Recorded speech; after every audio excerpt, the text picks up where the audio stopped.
Lisa Martinez rubbed her tired eyes and looked at the screen again. She had been working the night shift at the Jupiter monitoring station for 3 months now. Most nights were quiet. She would sit in the control room, watching for signals from other planets and checking the equipment.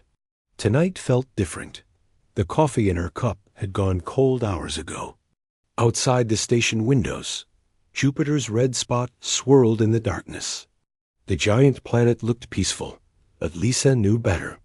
Space was never really peaceful. It was full of dangers that humans were still learning about. A soft beep came from her console. Lisa sat up straight and looked at the readings. Something was coming through the communication array. This was strange. All the scheduled transmissions for tonight were already logged in her computer. This signal was not on the list. She pressed a few buttons and tried to clean up the signal. The numbers on her screen started to make more sense. The transmission was coming from the direction of Proxima Centauri. That was 4 light years away from Earth. Humans had colonies there, but they usually used the standard galactic communication network. Lisa frowned. This signal was not using the standard format. For 200 years, humans had been using alien communication systems to talk between planets. The Zephyrians had given humans this technology when they first joined the galactic community. All human colonies used these systems because they were fast and reliable, but this signal was different. It looked like someone was trying to send a message using completely different methods. The mathematics were simple, almost primitive compared to alien technology. But there was something about the pattern that caught Lisa's attention. She picked up her communicator and called Ryan Brooks. Ryan was the chief engineer on the station. He knew more about communication systems than anyone else Lisa had met. "Ryan, can you come to the control room? I have something weird here." "On my way," Ryan's voice crackled through the speaker. Ryan arrived 5 minutes later. He was a tall man with gray hair and kind eyes. He had been working on space stations for 20 years. Very few things surprised him anymore. "What do you have, Lisa?" he asked, pulling up a chair next to her console. "Look at this signal. It's coming from Proxima Centauri, but it's not using our standard communication protocols." Ryan studied the screen. His eyes moved quickly across the data. Lisa watched his face change from curiosity to confusion to excitement. "This is impossible," he said quietly. "Someone is trying to create a new type of communication system. But who would do that? And why?" Before Lisa could answer, the door to the control room opened. Jake Sullivan walked in. Jake was the station commander. He was a serious man who never smiled much, but he was fair to his crew. "I heard chatter on the comm," Jake said. "What's going on?" Lisa explained about the strange signal. Jake listened carefully, then looked at the screen himself. He was not an engineer, but he had enough training to understand basic readings. "Could this be some kind of alien test?" Jake asked. "Maybe they're checking if we can detect new signal types?" Ryan shook his head. "I don't think so. The mathematical structure is too human. Look at these patterns. They're based on binary code, but modified in ways that feel familiar." Jake picked up his communicator and called Dr. Amanda Price. Amanda was the station's expert on alien languages and communication. If anyone could figure out what this signal meant, it would be her. Amanda arrived quickly. She was a short woman with curly hair and glasses. She always carried a tablet computer with her. Lisa had never seen her without it. "Show me what you found," Amanda said, not wasting time with greetings. Lisa played the signal again. Amanda listened carefully, taking notes on her tablet. She asked Ryan to show her the mathematical breakdown. For 10 minutes, she studied the data without saying a word. Finally, Amanda looked up. "This is remarkable," she said. "Whoever created this signal is trying to bypass the galactic communication network entirely. They're building something new. But why would anyone do that? Lisa asked. The galactic network works fine. It connects all the human colonies. Amanda smiled. That's exactly the problem. The galactic network connects us, but it also monitors us. Every message we send goes through alien servers. They can read everything we communicate. Ryan leaned forward. Are you saying someone is? Trying to create a private communication system? One that aliens can't monitor? That's exactly what I'm saying, Amanda replied. And if I'm right, this could change everything. Jake looked worried. Change everything how? Amanda put down her tablet. For 200 years, humans have been junior members of the galactic community. We use alien technology, follow alien rules, and let them watch our communications. But if we can create our own communication network, we can coordinate without alien oversight. Lisa felt a chill run down her spine. Is that legal? I mean, are we allowed to do that? There's no law against it, Amanda said. But the galactic powers won't like it.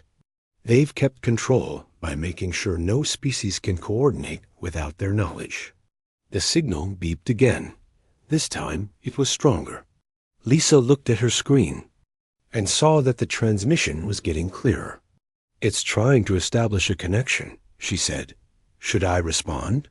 Jake was quiet for a moment. Lisa could see him thinking about the implications. Finally, he nodded double quotes yes. Respond, but be careful. We don't know who we're talking to. Lisa's hands moved across her console. She sent a simple mathematical response, following the same pattern as the incoming signal. Within seconds, she got a reply. The signal was now clear enough to decode. Amanda worked quickly on her tablet, translating the mathematical patterns into human language. It's a message, she announced. It says, Earth colonies, this is the Mars Research Facility. We have developed a new communication system. Are you ready to be free? The control room fell silent. Lisa looked at her crewmates and saw the same thought in all their eyes. Something big was about to happen. Something that would change the relationship between humans and the rest of the galaxy forever. Outside the windows, Jupiter continued its slow rotation. But inside the station, 4 humans had just received an invitation to join a revolution. Dr. Kevin Hall stood in the middle of the underground laboratory on Mars. The red planet's surface was cold and empty above them.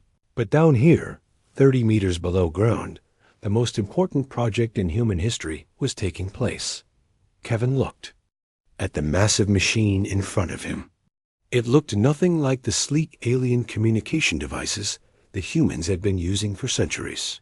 This machine was built from human engineering, with thick cables, metal panels, and blinking lights. Everywhere. Status report. Kevin called out to his team. Sam Johnson looked up from his console. Sam was young, maybe 25, but he had a talent for understanding complex systems. The neural interface is stable, Dr. Hall. We're getting consistent. Readings from all test subjects. Kevin nodded. The neural interface was the key to their breakthrough. While alien communication systems used quantum entanglement to send messages instantly across space, the human system did something different. It used the unique patterns of human brain activity to create a communication network that no other species could access. How long until the next test? Kevin asked. 15 minutes, replied Maria Santos from across the room. Maria was the team's communication specialist. She had spent years studying how human brains processed information. Differently from alien minds, the laboratory door opened with a soft hiss. Lieutenant Commander Nancy White walked in, followed by 2 guards. Nancy was from Earth's Defense Force, and she had been assigned to oversee the security of the project. Dr. Hall, Nancy said, her voice formal and serious. I need an update on the project's progress. Kevin gestured toward the machine. We've made significant progress, Commander. The system is working better than we hoped. Nancy walked closer to the machine. Explain to me again how this works, in simple terms. Kevin had given this explanation many times before, but he knew. It was important. Traditional alien communication uses quantum particles to send messages instantly across space. It's fast and reliable, but it requires specific technology that only certain species can build. Right, Nancy said. And our system? Our system uses something that only humans have, Kevin continued. Human consciousness creates unique patterns when we think, feel, or remember things. These patterns are different from any other species we've encountered. Sam looked up from his console. The aliens can't replicate human thought patterns, Commander. Their brains work differently. So even if they intercept our signals, they can't decode them. Nancy seemed impressed. So you're saying this communication system is naturally encrypted against alien species? Exactly, Kevin said. But it's more than that. The system doesn't just send messages. It can transmit emotions, memories, and complex ideas that would take hours to explain in words. Maria stood up from her workstation. Commander, would you like to see a demonstration? Nancy nodded. Yes, I would. Kevin walked over to a chair that had several wires connected to it. This is the neural interface chair. When someone sits here, the machine reads their brain patterns and converts them into communication signals. Is it safe? Nancy asked. Completely, Kevin assured her. We've run hundreds of tests. The interface only reads brain patterns. It doesn't change anything or cause any damage. Sam had been working on his console while they talked. Dr. Hall, we're getting a signal from the Jupiter station. They're requesting a connection. Kevin felt excitement building in his chest. Are they using our system? Yes, sir. They must have figured out how to respond to our earlier transmission. Nancy looked alert. What earlier transmission? Kevin realized he had not told Nancy about their attempt to contact other human facilities. We sent a test message to several human colonies 3 days ago. We wanted to see if they could detect and respond to our signals. And they did? The Jupiter monitoring station did. They're trying to establish a connection right now. Nancy thought for a moment. Proceed with the connection. But be careful about what information you share. Kevin sat down in the neural interface chair. The team members quickly attached the sensors to his head. The machine began to hum quietly. Connection established, Sam announced suddenly. Kevin felt something amazing. He could sense the minds of the people at the Jupiter station. Not their thoughts exactly, but their emotions and intentions.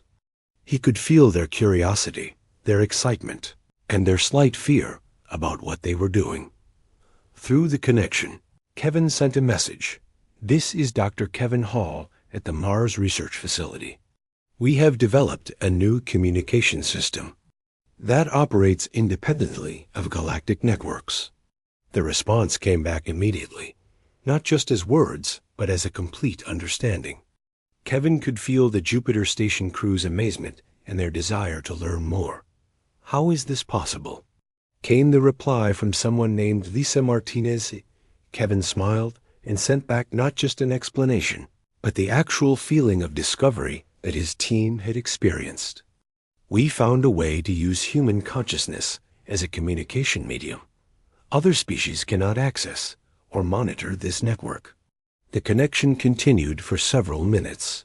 Kevin shared technical details with the Jupiter station while also transmitting the emotions and motivations behind the project. By the end of the conversation, the Jupiter crew understood not just how the system worked, but why it was important for humanity's future. When the connection ended, Kevin felt tired but exhilarated. Commander, that was incredible. We didn't just exchange information. We shared understanding. Nancy looked thoughtful.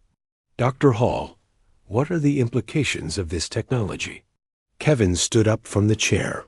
For the first time since we joined the galactic community, humans can communicate without alien oversight. We can coordinate our colonies, share resources, and make decisions without interference. And the galactic powers? Nancy asked. How will they react? Sam looked up from his console. They won't be able to stop us, Commander. They can't access our network, and they can't replicate the technology. Maria added, but they'll try to shut us down once they realize what we're doing. Nancy nodded grimly. Then we need to work fast. How quickly can you establish connections? With other human colonies? Kevin looked at his team. If we work continuously, we can connect the major colonies within a week. The smaller outposts will take longer. Do it, Nancy said. But remember, once we start connecting human colonies outside the galactic network, we'll be crossing a line.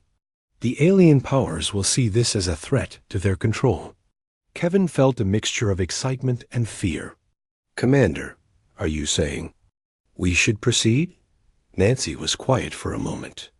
Then she looked at each member of the team. Humanity has been a junior member of the galactic community for 2 centuries. We've followed alien rules, used alien technology, and accepted alien oversight. This communication system gives us a chance to change that. But there will be consequences, Maria said quietly. Yes, Nancy agreed, there will be consequences. But there are also consequences to remaining under alien control forever. Sam stood up from his console. Dr. Hall, I'm getting requests for connection from 12 different human colonies. Word is spreading fast. Kevin looked at Nancy. Commander? Nancy straightened her shoulders. Connect them all. It's time for humanity to start speaking with its own voice. As the team began establishing connections with human colonies across the galaxy, Kevin realized they were not just building a communication network. They were building the foundation for human independence.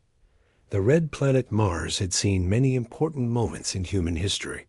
But this moment, in a laboratory buried beneath its surface, might be the most important of all. The Galactic Council chambers on Alpha Centauri were buzzing with activity.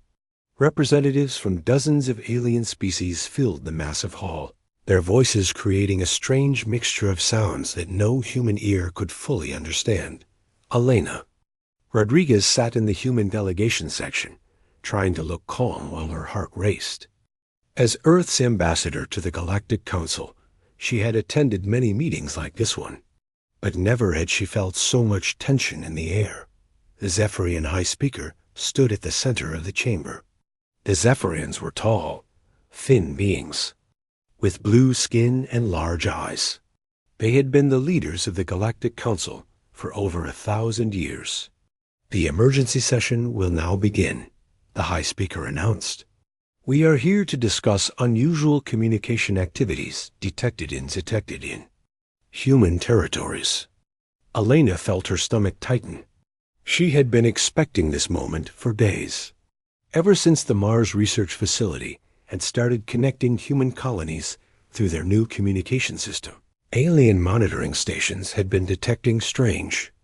SIG-NLSA, Nexari representative stepped forward. The Nexari looked like large insects with multiple arms and compound eyes. High Speaker, our surveillance networks have detected unauthorized communication patterns from 17 human colonies. These patterns do not match any known galactic communication protocols, added a member of the Void Collective. The Void Collective were energy beings that appeared as floating clouds of light. Elena stood up slowly. High Speaker, I request permission to address the Council. The High Speaker nodded. Ambassador Rodriguez, you may speak. Elena walked to the center of the chamber. She could feel hundreds of alien eyes watching her. Honored members of the Council, humans have been developing new communication technologies to better serve our colonies. What kind of technologies? The Zephyrian High Speaker asked. Elena had rehearsed this moment many times. We have created a communication system that is more efficient for human colonies. It allows us to coordinate supply shipments, share scientific research, and maintain contact with remote settlements. A Nexari representative clicked its mandibles together in what Elena knew was a sign of displeasure. Ambassador, all galactic. Species must use approved communication systems. This ensures security and prevents misunderstandings. With respect, Elena replied, the galactic communication protocols were designed for alien species. Humans have different needs and capabilities. The chamber erupted in noise as dozens of alien species began talking at once. Elena remained standing in the center, waiting for order to be restored. The High Speaker raised a hand for silence. Ambassador Rodriguez, are you saying that humans believe they are above galactic law? Elena chose her words carefully. Not above. Galactic law, High Speaker. But we believe we have the right to develop technologies that serve our specific needs. While Elena spoke in the council chamber, Captain Tony Miller was aboard the USS Heritage, patrolling the space around the human colony on Kepler 442b. Tony had been a space captain for 15 years, and he had never seen so much alien activity. Near human territories. Captain, his communications officer called out. We're detecting 3 Zephyrian surveillance ships on the edge of the system. Tony looked at the tactical display. The alien ships were just outside the colony's official boundaries, but they were clearly watching everything that happened on the planet. Any response to our standard greeting? Tony asked. No, sir. They're just observing. Tony felt uneasy. In his experience, when aliens started watching human colonies this closely, it usually meant trouble was coming. His communicator beeped. It was a message from the colony's communication center, but it was not coming through the standard galactic network. It was coming through the new human communication system. Captain Miller, this is Colony Communication Center. We're receiving reports from other human colonies. Alien surveillance ships are appearing near many of our settlements. Tony felt a chill run down his spine. If aliens were watching multiple human colonies at the same time, it meant they were coordinating their activities. How many colonies are reporting surveillance? Tony asked. 37 so far, Captain, and the number is growing. Tony realized that the galactic powers were not just concerned about human communication activities.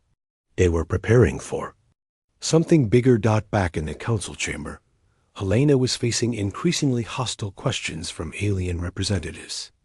Ambassador Rodriguez, the High Speaker said, the Council requires access to your new communication technology for security review. Elena had been expecting this demand.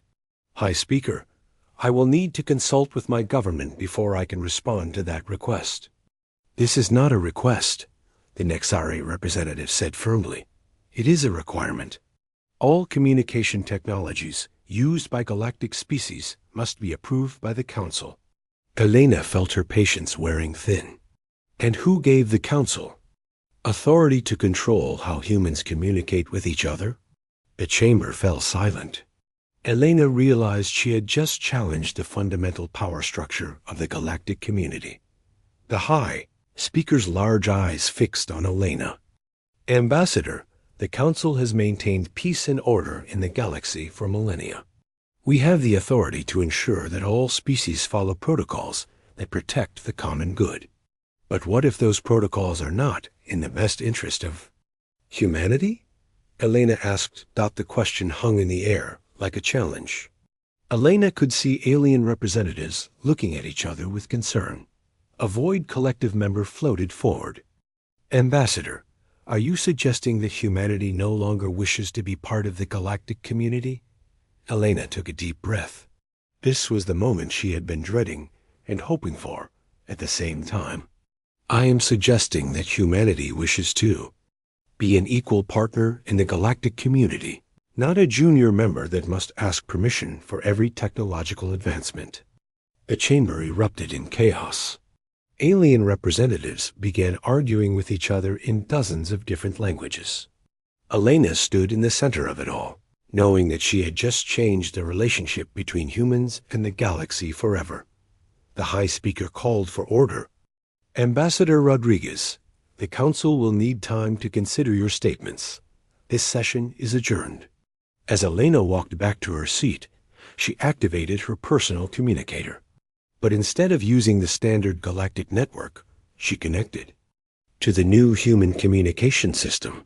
"This is Elena Rodriguez," she transmitted. "The galactic powers know about our communication network. They are demanding access to our technology and threatening consequences if we refuse." The response came back immediately from multiple human colonies. "Ambassador, we are ready to support you. The network is growing stronger every day." Elena smiled. For the first time in her diplomatic career, she felt like she was representing a truly independent human civilization. Outside the council chambers, alien surveillance ships continued to gather near human colonies. But inside the colonies, humans were talking to each other through a network that no alien power could control or monitor. The galaxy was about to learn that humanity had grown tired of being treated as a junior species, and the humans had developed the tools to do something about it. Maria Santos stood in the primary communication hub on Earth, watching dozens of screens that showed the status of human colonies across the galaxy. Each screen represented a different world, and each world was now connected to the growing human communication network. "Status report," Maria called out to her team. 43 colonies are now fully connected," replied Ben Clark from his workstation. Ben was a young lieutenant who had been working day and night to establish new connections. "We're getting requests for connection from 27 more colonies." Maria felt a mixture of excitement and concern. The network was growing faster than anyone had expected, but she also knew that the galactic powers were watching their every move. "What about the relay stations?" Maria asked. "Lieutenant Clark has been doing excellent work," said Dr. Carol Lewis from across the room. Carol was a specialist in human consciousness studies. "We have relay stations operational on 12 different worlds. They're boosting our signal strength and making connections more stable." Maria nodded. The relay stations were crucial to the network's success. Unlike alien communication systems that required massive infrastructure, the human network used small, hidden relay stations that could be set up quickly and operated in secret. New voice joined the conversation through the communication network. "This is Captain Amy Thompson on the colony ship New Horizon. We're approaching the Tau Ceti system. Are you able to establish a connection this far out?" Maria activated her console. "Captain Thompson, we're receiving your signal clearly. You're about to be our most distant connection." "Understood," Captain Thompson replied. "My crew is excited to join the network. We've been out of contact with other human colonies for 3 months." Maria smiled. This was why the network was so important. Human colonies were scattered across hundreds of star systems. The alien communication networks were expensive and often unavailable to smaller colonies. But the human network could connect. Anyone, anywhere. "Dr. Lewis," Maria said, "can you walk Captain Thompson through the connection process?" Carol moved to her console. "Captain, I need one of your crew members to volunteer for the neural interface. The process is completely safe, but it does require direct brain contact." "I'll do it myself," Captain Thompson replied. "What do I need to know?" For the next hour, Carol guided Captain Thompson through the process of connecting to the human network. Maria watched the readings on her screens as the connection was established. She could see the neural patterns that made human communication unique. "Connection established," Carol announced. "Captain Thompson, you are now part of the human communication network." The response came back not just as words, but as pure emotion. Maria felt Captain Thompson's joy and relief at being connected to other humans again. She also felt the excitement of Thompson's crew as they realized they were no longer alone in the darkness of space. "This is incredible, Captain Thompson." Transmitted. I can feel the presence of humans across the galaxy. We're not just sending messages. We're sharing consciousness. Maria nodded. This was the most remarkable aspect of the human network. It did not just transmit information. It transmitted the human experience itself. Captain, Maria said, I need to warn you about something. The galactic powers are not happy about our network. They're sending surveillance ships to monitor human colonies. I understand, Captain Thompson replied. We've been expecting this, but we won't go back to being isolated and controlled. As Maria continued coordinating the network, she received a priority message from Lieutenant Ben Clark. Maria, where? Getting reports from colonies near the galactic core. Alien ships are not just watching anymore. They're actively jamming traditional communication systems. Maria felt a chill. Are they trying to force us to use only the galactic networks? That's what it looks like, Ben replied. But our network is unaffected. The aliens can't jam what they can't understand. Dr. Lewis looked up from her console. Maria, I'm receiving a transmission from the Proxima Centauri colony. They're reporting that alien forces have demanded access to their communication equipment. Maria activated the connection to Proxima Centauri. This is Maria Santos at Earth Command. What's your status? The response came from Colony Administrator Pete Davis. Maria, we have 6 alien ships in orbit. They're demanding that we shut down our connection to the human network and return to using only approved galactic systems. What did you tell them? Maria asked. We told them that our communication systems are internal colony business and not subject to alien oversight. Maria felt proud of Pete's response, but she also worried about the consequences. Pete, are you prepared for the aliens? To take stronger action? We're as prepared as we can be, Pete replied. But Maria, we need to coordinate with other colonies. If the aliens are going to pressure all human settlements, we need to respond together. Maria realized that Pete was right. The human network was not just a communication tool anymore. It was becoming the foundation for coordinated resistance against alien control.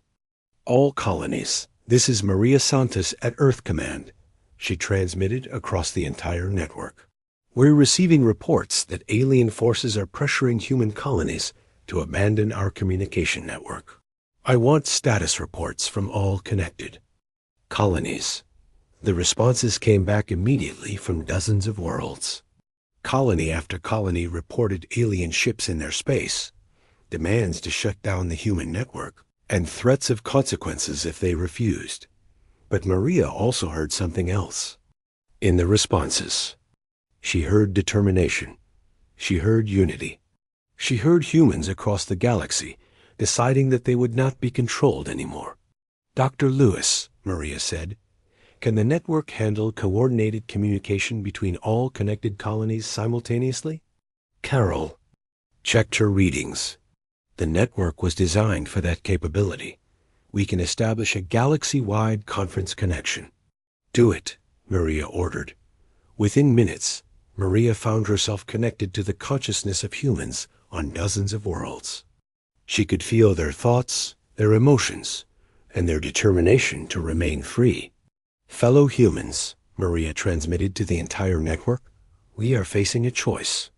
We can surrender our independence and return to alien control, or we can stand together and demand our right to communicate freely.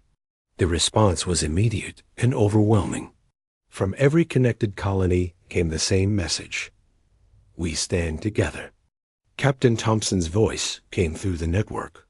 Maria, my ship is still 3 days from Tau Ceti, but when we arrive, we'll establish a relay station there. The aliens cannot stop us from connecting. Pete Davis transmitted from Proxima Centauri.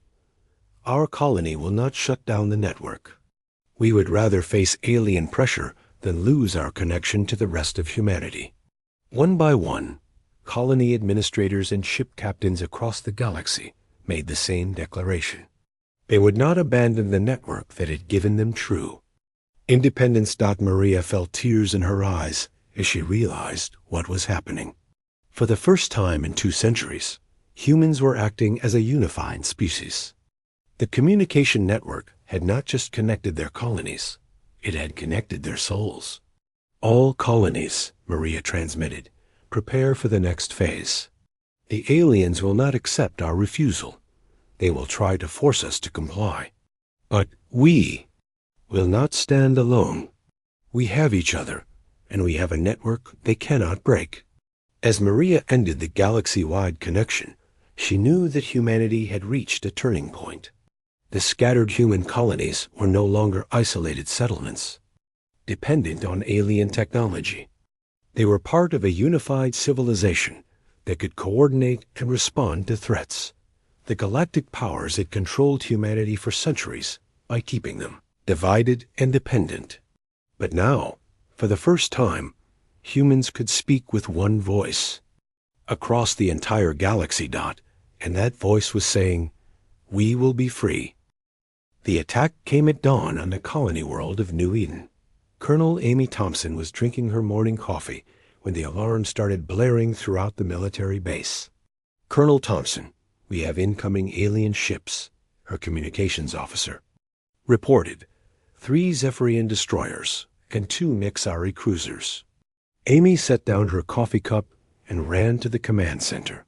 Through the windows, she could see the alien ships descending through the atmosphere. They were heading straight for the human communication relay station. "Get me a connection to the network," Amy ordered. Within seconds, she was connected to the human communication system. She could feel the presence of humans across the galaxy, and she could sense their concern as they realized what was happening. "This is Colonel Amy Thompson at New Eden," she transmitted. "We are under attack. The aliens are targeting our relay station." The response came back immediately from dozens of colonies. "We're with you, Amy. What do you need?" Amy felt strength flow through her as she realized she was not facing this threat alone. "All colonies, report your status." The reports came back quickly. Alien ships were attacking relay stations on 12 different worlds. It was a coordinated assault designed to destroy the human communication network. On Mars, Dr. Kevin Hall was working frantically to maintain the network's stability. "Amy, we're losing connections as they destroy the relay stations, but the network is designed to route around damaged areas." Amy nodded. "Kevin, how long can we maintain communications if they keep destroying relays?" The network was built to be resilient, Kevin replied. "But if they destroy enough relay stations, we'll lose the ability to coordinate." Amy watched through her window as alien troops began landing near the relay station. They were not just attacking the equipment. They were planning to occupy the facility. "All military personnel, this is Colonel Thompson," she broadcast on local channels. "Defend the relay station at all costs."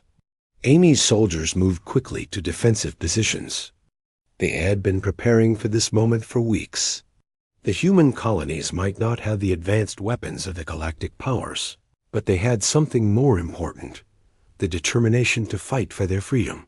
The battle for the relay station lasted 3 hours. Amy's troops fought with courage and skill, but they were outnumbered and outgunned. In the end, the alien forces overran the facility and destroyed the communication equipment. But as Amy watched the relay station burn, she felt something unexpected through the network. The destruction of the relay had not weakened the network. It had made it stronger. "Amy, this is Pete Davis from Proxima Centauri," came a transmission. "We've lost our relay station too, but we're still connected to the network." Amy frowned. "How is that possible?" Dr. Carol Lewis's voice joined the network. "Amy, we've discovered something remarkable. The human network doesn't just use the relay stations. It uses human consciousness itself as a communication medium." Amy felt a surge of excitement. "What does that mean?" "It means they can destroy our equipment, but they can't destroy our ability to communicate. Carol explained. As long as there are humans connected to the network will continue to function. The realization spread through the network like wildfire. Humans on dozens of worlds understood that the alien attack had failed. They had destroyed buildings and equipment, but they had not broken the human communication network. All colonies. Amy transmitted. The aliens have shown their true nature. They are not interested in cooperation or negotiation. They want to control us. The response came back from every connected human settlement. We will not be controlled. Amy felt the network pulse with a unified sense of purpose. It was time for humanity to make a declaration that would be heard across the galaxy. This is Colonel Amy Thompson, speaking for all free humans. She transmitted through the network. We hereby declare our independence from galactic oversight and control. The declaration was repeated by every human colony connected to the network.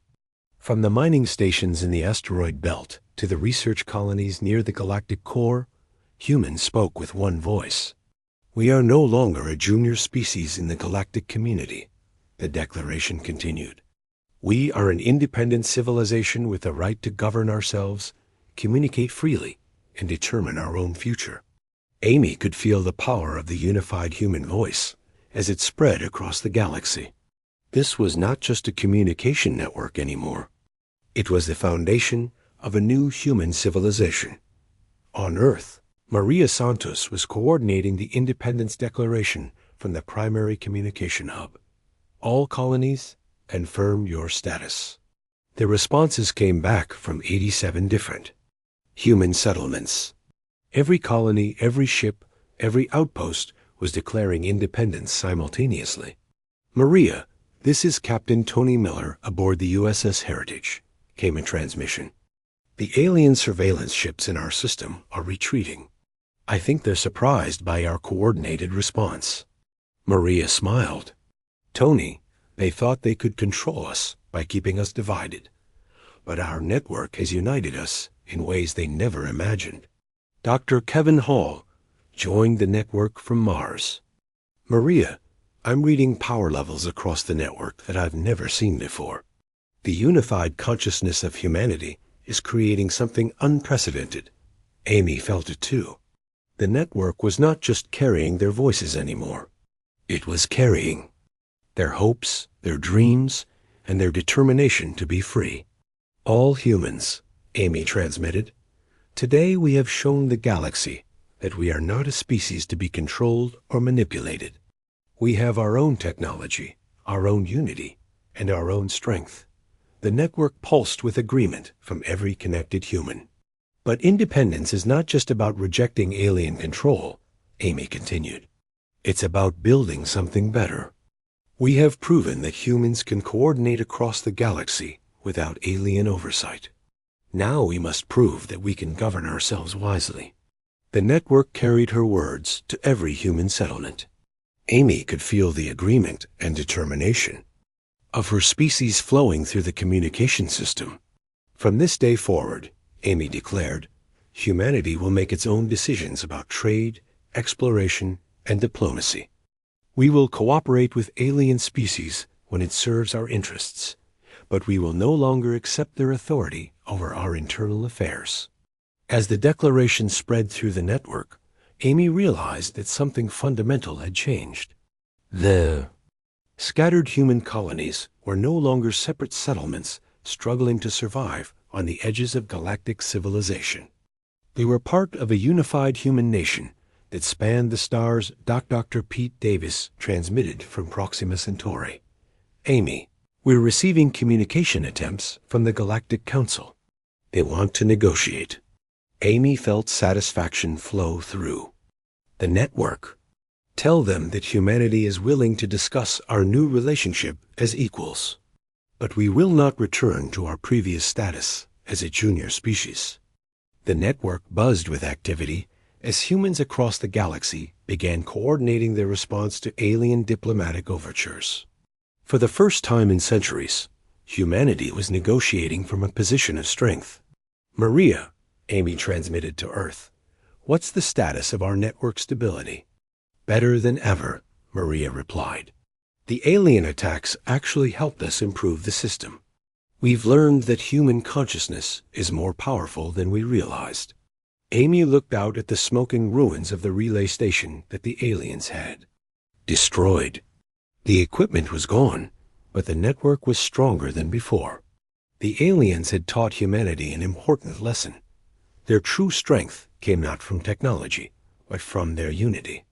All humans, Amy transmitted for the final time. That day, we have taken the first step toward true independence. The journey will not be easy, but we will face it together. We are no longer subjects of the galactic powers. We are free. The network carried her words to every corner of human space. On mining ships and research stations, in underground colonies, and orbital platforms, humans felt the same surge of pride and determination. Humanity had spent 2 centuries as a junior member of the galactic community, following alien rules and accepting alien oversight. But those days were over. The human communication network had given them the tools to coordinate as a species, and they had used those tools to declare their independence. As the sun set on New Eden, Amy realized that this day would be remembered as the beginning of a new era. An era when humanity stopped asking for permission and started taking responsibility for its own destiny. The galaxy would have to learn to deal with humanity as an equal partner, not as a dependent species. And if the galactic powers could not accept that new reality, humanity was prepared to forge its own path among the stars. The communication network hummed with activity as humans across the galaxy began planning for their independent future. They had the technology to coordinate without alien oversight. They had the unity to act as one species. And most importantly, they had the determination to remain free. The age of human independence had begun.